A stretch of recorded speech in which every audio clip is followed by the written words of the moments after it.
Hello YouTube, this is the Bucket coming at you today with the Walther PPQ M1 range review.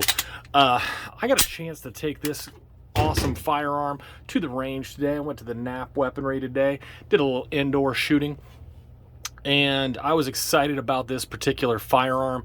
It's very similar to the battery of arms of the VP9. What is truly unique about this pistol is its single action striker fired design. So with almost all striker fired guns, the slide moving back only half cocks the hammer. So when you pull the trigger, you are finishing cocking the hammer and then it fires.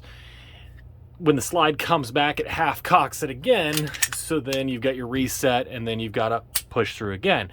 What makes this unique is its single action design.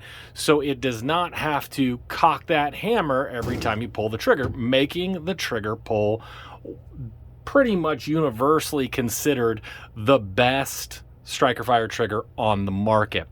Now, I am in love with my VP9. I think it's the best firearm ever. That is my particular go-to gun.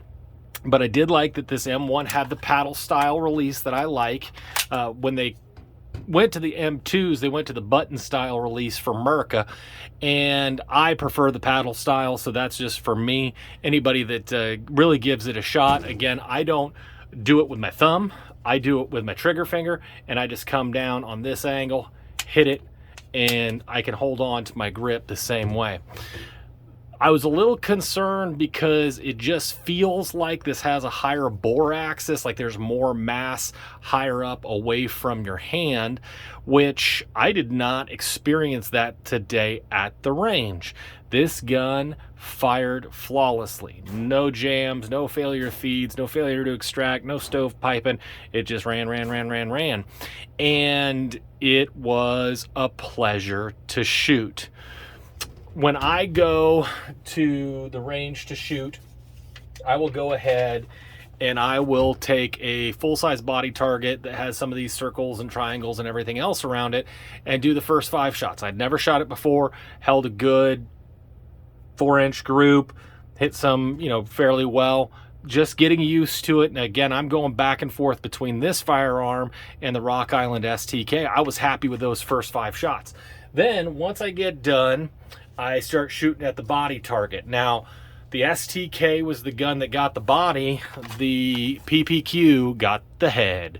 And that is 50 rounds all held into this group. I cut it out so it fit on my camera here, but there was nothing left, right, down, up. This just shot smooth as can be.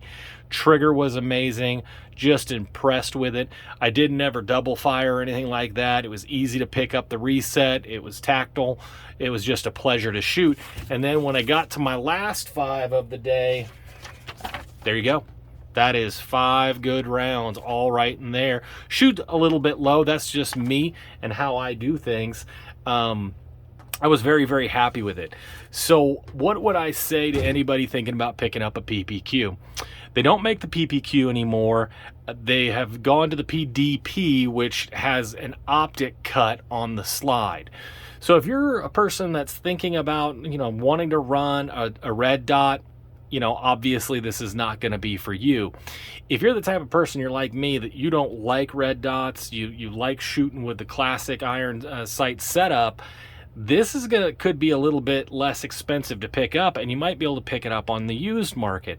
And we're dealing with a company like Walther, it's gonna run. You're not gonna wear this gun out, and so it's a pretty safe gun to be able to pick up used. Now, I will tell you that high bore axis did make it a little bit snappy. Still very, very good. The STK with the aluminum frame, that extra mass that you get with it, was awesome. This one was like butter.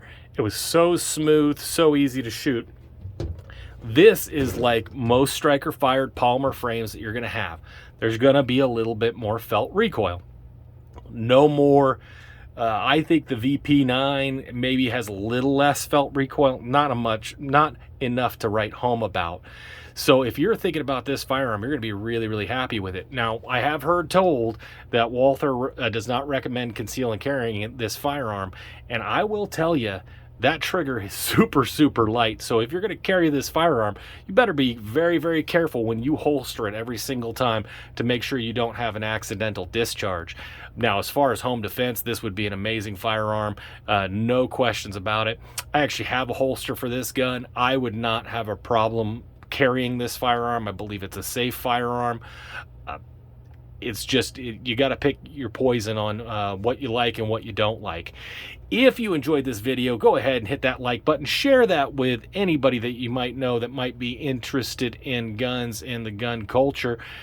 Leave a comment below. That would be much appreciated. Feel free to hit that notification bell. And as always, you stay classy, YouTube. I learned a lesson. Never half-ass two things. Whole-ass one thing.